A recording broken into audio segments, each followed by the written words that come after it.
Welcome to the American Families of Faith Project audio article series. This series is led by Lauren Marks and David Dollahite, co-directors of the American Families of Faith Project at Brigham Young University. Each article has previously been published in various scholarly journals, online magazines, and newspapers. Hello, my friends. This is Dave Dollahite. I'm a professor of family life at Brigham Young University and co-director of the American Families of Faith Project, along with my friend and colleague, Dr. Lauren Marks. And this is audio article number 32 in our series of articles that we have published in various magazines.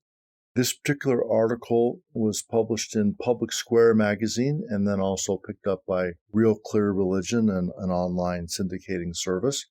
And the name of this article is Mainline Protestant Families, Loving God and Family Members. And it was published in September of 2021. This essay is part of a series of articles adapted from our book, Strengths in Diverse Families of Faith, Exploring Religious Differences.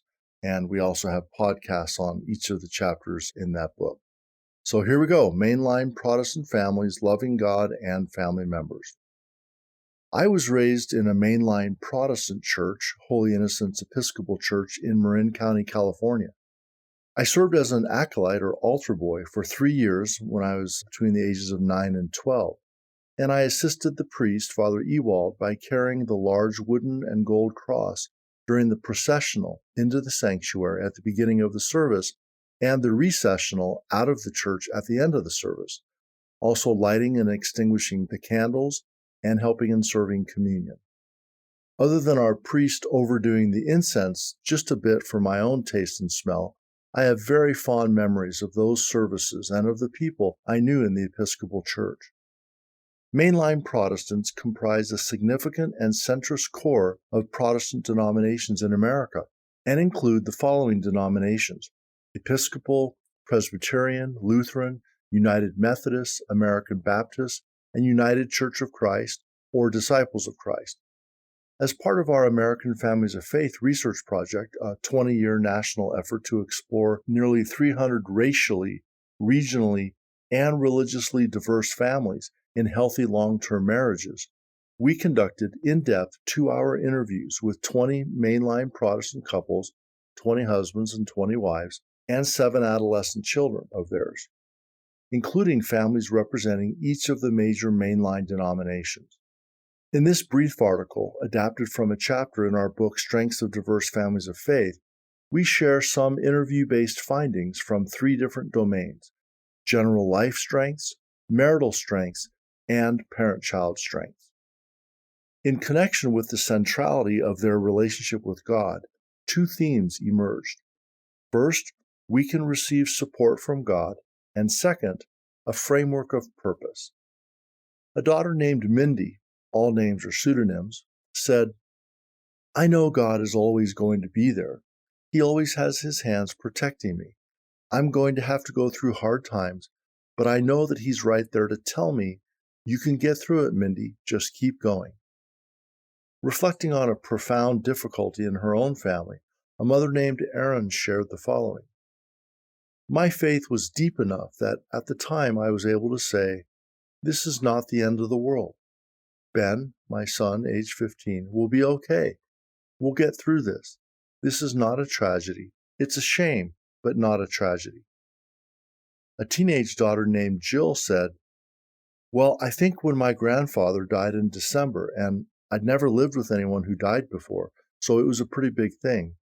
But I think it was really sad in a lot of ways. But through the whole thing, God did so many things that made us feel like he was really there and he really cared about us." A father named Eli reportedly felt God's support, quote, "wisdom and knowledge through the Bible," a resource that had led him to trust God. He said, "Every question you have, the answer is in the Bible. The answer to every question is right there. God is all wisdom. He's all knowledge. No matter what's going on in your life, you can turn to and read the Bible and trust God." For a daughter named Natalie, age 10, God's help was sought through prayer. She said, "The biggest thing I'm thinking of is prayer helps us make a lot of decisions. Being a military family, we have had to make a lot of decisions about where we're going to go. Just last week, my sister and I were dealing with some friendship issues where we didn't really know what we wanted to do. So we were like, you know what? We just need to pray. For many people, the questions, why am I here? What is the purpose of this life? And what happens to me when I die? Are important questions to address. Vicky, a mother, said, I think the biggest thing my faith and beliefs do for me is no discrimination. We try to really live that. Even for our son, Zach, too. Everyone is equal in God's eyes. I think that because of that, I would never exclude anybody from our home or our family. In connection with their marital relationships, participants noted that a relationship with God and their commitment to other religious beliefs and practices helped to provide two important benefits. These strengths or themes included, first, unity in religious experiences, and second, our relationship with God is reflected in marriage.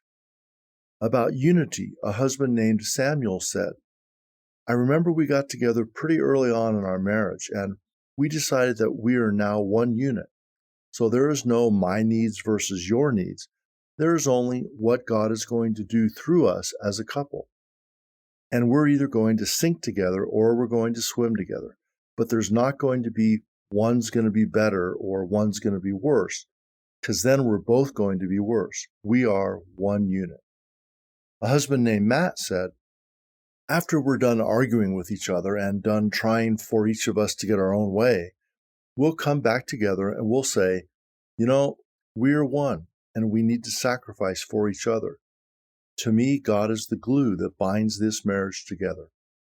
An Asian mainline husband, Chen, said, I think sometimes when I'm able to share God's word with her, speaking of his wife, sharing something in the Bible that I've read, that fine-tunes our thinking together when we are faced with difficulties.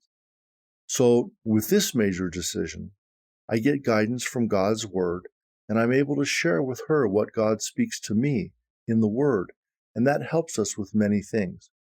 Then Shin, his wife, said, I think for me, praying together is very important, even though we don't do it as much as I want to. That was something very important to me because we experience this closeness, not just to God, but with each other. Sometimes it is hard to express yourself, and somehow when you are praying together, we just express something that may not have come up before, but through hearing his prayer, I found something about his struggle or his inner thoughts just by praying together. For another wife named Debbie, shared faith-based service provided real bonding and something that they both believe in. Debbie related that in her marriage, it's the life here at the church and things going on or ways that we're involved. This is something that we have in common. It's something we communicate about. So it becomes a real bonding thing, something we both believe in and we seek to follow. Many participants expressed that their relationship with God gave them the perception of having something special in their marriage. A wife named Ashley said, for me, my relationship with God just makes marriage more reassuring because I know that divorce is not an option. I feel secure in my relationship with my husband. I know he'll take care of me as Christ takes care of the church and take care of the family. I never have any doubts about that.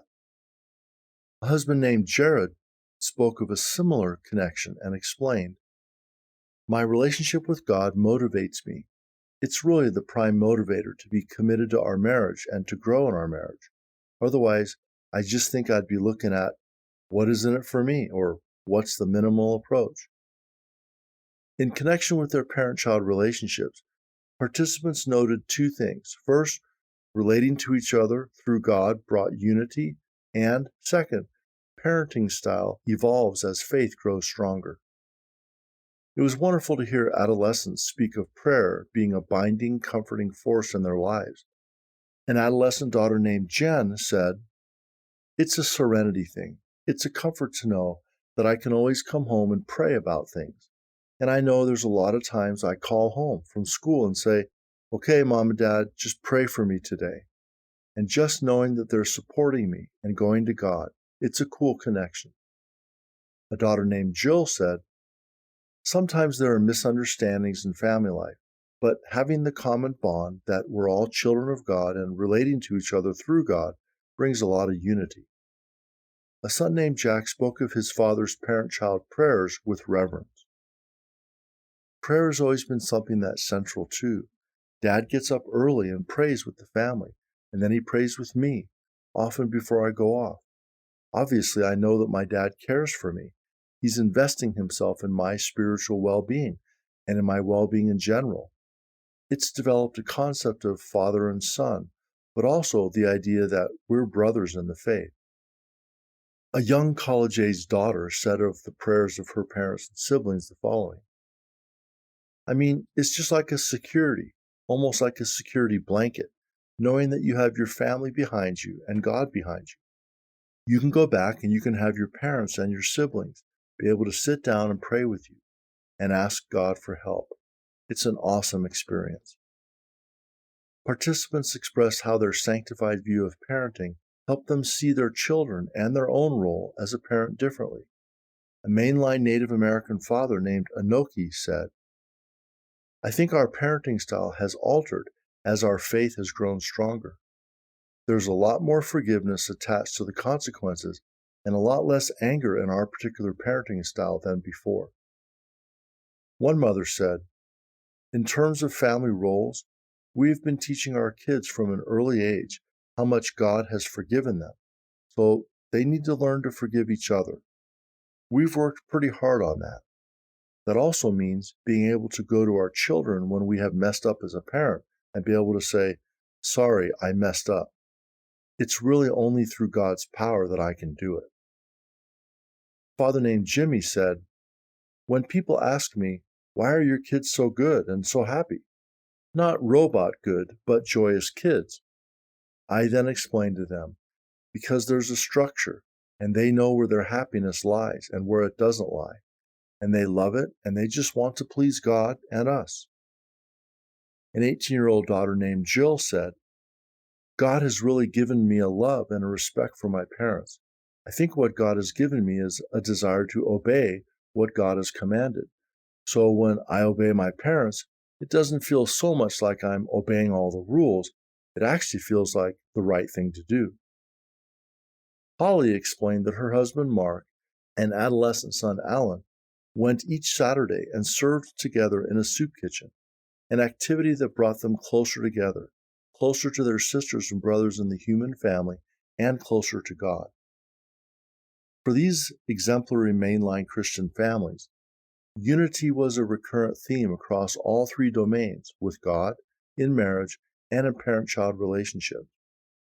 Our findings suggest that for persons who are deeply committed to and invested in mainline Protestant religious beliefs and practices, their relationship with God may do far more than give meaning to their lives or provide a unique and distinctive set of tools and resources to draw additional power and strength.